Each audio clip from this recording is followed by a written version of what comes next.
మీ ఎలాంటి వ్యాపార ప్రకటనలకైనా వెంటనే మా ఛానల్ సంప్రదించండి. ఓం నమ శివాయ నమ. ఓం శ్రీ మాత్రే నమ. ఓం శ్రీ కొండదేవతాయ నమ. ఓం వనదుర్గాయ నమ. ప్రజలందరికీ నమస్కారము. 2026 ఏప్రిల్ నెల మిథున రాశి ఫలితాలు. మరి ఈ మిథున రాశిలో ఉండవలసిన వాళ్ళందరికీ మృగశిర నక్షత్రము 1, 2, 3, 4 పాదములు అనగా, ఆరుద్ర నక్షత్రము 1, 2, 3, 4 పాదములు అనగా, పునరస్తు నక్షత్రము 1, 2, 3 పాదములు అనగా కలిస్తేనే మిథున రాశి ఫలితాలు. ఈ మిథున రాశిలో పుట్టిన వాళ్ళందరికీ ఆరోగ్యము, కొన్ని సమస్యలు కొంచెం ఎదురొచ్చే మార్గాలు కొన్ని కనబడుతున్నాయి. దాంతోపాటు భార్యాభర్తల మధ్యలో కొన్ని కలహాలు, వాళ్ళిద్దరి మనస్తత్వము ఒక రకంగా ఉండదు. మనసు ఒక దుక్కున, పని ఒక దుక్కునగా ఉంటుంది.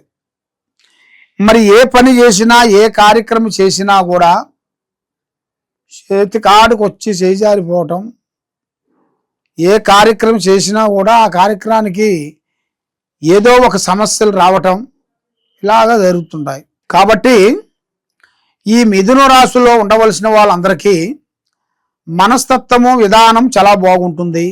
కానీ అన్నదమ్ముల నుంచి కొన్ని గొడవలు, లేనిపోయిన సమస్యలు, మరి అక్కాజెల్లెల నుంచి కొంత పెద్దవాళ్ళ తరపు నుంచి కొన్ని ఆస్తులు గొడవలు, కొన్ని పోలీస్ స్టేషన్ గొడవలు, కొన్ని కోర్టు సమస్యలు, ఈ కొన్ని ఎదురొచ్చే మార్గాలు కొన్ని కనబడుతున్నాయి. అతి జాగ్రత్తలు కొన్ని పాటించాలి. అతి జాగ్రత్తలు కొన్ని పాటించినట్టుగైతే ఇలా జీవితంలో అనుకున్నది తప్పకుండా పూర్తి చేస్తారు. లక్ష్మి కలిసి వస్తుంది, మనసు శాంతిగా ఉంటుంది.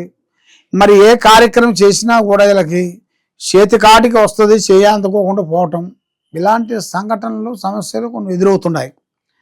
కాబట్టి ఈ రాశి ఫలములు అనేది మెయిన్గా చేసే పని ముందే ఎవరికి చెప్పకూడదు. ఫలానా రోజు మనం ఫలానా పని చేయబోతున్నాను, ఫలానా రోజు ఫలానా వస్తువు తీసుకోబోతున్నాను అని ఎక్కువగా పబ్లిసిటీ చేసిన దానివల్ల నీకు అన్ని నష్టాలు అనేది ఎక్కువగా కనపడుతున్నాయి. మరి ఈ రాశిలో ఉండవలసిన వాళ్ళకి అదృష్ట గడియలు, యోగ గడియలు, లక్ష్మీ గడియలు, స్నాన గడియలు ఇప్పుడులో అంత అనుకూలంగా లేవు. 9వ తారీఖు దాటిన తర్వాతే మంచి టయాలు, మంచి యోగాలు, మంచి విధానాలు అనేది వస్తుంటాయి. కాబట్టి మీరు ఏ కార్యక్రమం చేసినా, ఎక్కడికి పోయినా కూడా ఇప్పుడు టయాం అనేది అంత అనుకూలంగా లేదు. మీరు చేసే వ్యాపారంలో కానీ, మీరు చేసే బిజినెస్లో కానీ ఈ నెలలో మీకు కొన్ని ఆటంకాలు కొన్ని ఎదురవుతుంటాయి. కొంచెం రావాల్సిన అమౌంట్ కూడా అది మీకు చేజారిపోతుంటుంది. ఇస్తానన్న వాళ్ళు కూడా ఇవ్వకుండా లేటుగా చేస్తుంటారు. ఇలాంటి సమస్యలతో చాలా వరకు సతమతమయ్యే వాళ్ళందరికీ ఒక మంచి అవకాశం అనేది ఒకటి వచ్చింది. అది ఏమిటి ఆలోచన? మరి మా జీవితంలో మనం ఇలాగే ఉంటామా, ఇంతకన్నా పైకి వస్తామా, ఇంతకన్నా కిందికి పోతామా అన్నట్టుగా మన ఇంట్లో మనసులో కొంచెం ఆలోచన అనేది ఎక్కువగా కనబడుతుంది. మరి మీరు ఏది ఆలోచించినా కూడా ఇప్పుడు టైం అంతా అనుకూలంగా లేదు నాన్న. ఎక్కడ పోయినా కూడా మీకు 2 గ్రహాలు మిమ్మల్ని కొంచెం మూసిస్తున్నాయి. ఆ 2 గ్రహాల వలన మీరు ఇంట్లో ఉండాల్సిన వాళ్ళకి మీకే కొన్ని చికాకులు ఎదురయ్యే మార్గాలు కొన్ని కనబడుతున్నాయి. మరి మీరు ఏది కార్యక్రమం చేసినా, ఎక్కడ పోయినా కూడా కొన్ని జాగ్రత్తలు కొన్ని పాటించండి. ఇలాగ మీరు పాటించుకుంటూ వచ్చినట్టుగా అయితే మీ జీవితానికి ఒక ధన్యమైన అనుగ్రహం అనేది కలుగుతుంది. మరి ఇప్పుడు మీరు ఏ కార్యక్రమం చేయాలనుకున్నా కూడా ముందుకు రాకోకుండా ఎందువల్ల అవుతుంది? ఈ గర్భంలో ఉండాల్సిన కొన్ని కార్యక్రమాలు, పనులు అవి మీకు వచ్చినట్టుగా వస్తాయి, మళ్ళీ దూరం అయిపోతుంటాయి. ఈ నెల 19వ తారీఖు నుంచి నూతన పనులు, నూతన కార్యక్రమాలు మీకు అతి వేగంగా వచ్చే మార్గాలు కూడా కొన్ని కనబడుతున్నాయి. తొందరపాటు లేకోకుండా నిదానంగా ఆలోచించి మీరు ముందడుగు వేయండి. తప్పకుండా మీకు విజయవంతం అయ్యే మార్గాలు కొన్ని కనబడుతున్నాయి. కాబట్టి మీ మీద నరఘోష కూడా ఎక్కువగా ఉంది కాబట్టి ఆ నరఘోష అనేది పోయే మార్గం కూడా మీరు శాంతం చేయించుకోవాలి. శాంతం అంటే మనకి సంబంధించిన వాళ్ళు, మన గ్రామంలో సంబంధించిన వాళ్ళు, మన ఊర్లో సంబంధించిన వాళ్ళు, వాళ్ళకి ఒక కట్టు పద్ధతి అనేది ఉంటుందన్నమాట. ఆ కట్టు పద్ధతిలో నుంచి కొంతమంది ఏం చేస్తారంటే ఒక వాయిదా పెడుతుంటారు. ఆ వాయిదా సంతోషంగా మీకు మార్పులు వచ్చే మార్గాలు కూడా కొన్ని కనబడుతున్నాయి. కాబట్టి ఇప్పుడు మీ టయాలు కూడా అంత అనుకూలంగా లేని దాని వలన మరి భార్యాభర్తల మధ్యలో కొన్ని కలహాలు ఎక్కువగా కనబడుతున్నాయి. భార్యాభర్తల మధ్యలో ఒకరి మాట ఒకరికి అనుకూలంగా లేదు. ఏ కార్యక్రమం చేసినా కూడా భర్తే నేనే గొప్పవాడిని అంటుంటారు. మరి భార్య కూడా నేనే గొప్పవాడిని, ఈ కుటుంబాన్ని నేనే లాగుతున్నాను, నేనే చేస్తున్నానని ఆమె ఆలోచనలు ఉంటాయి.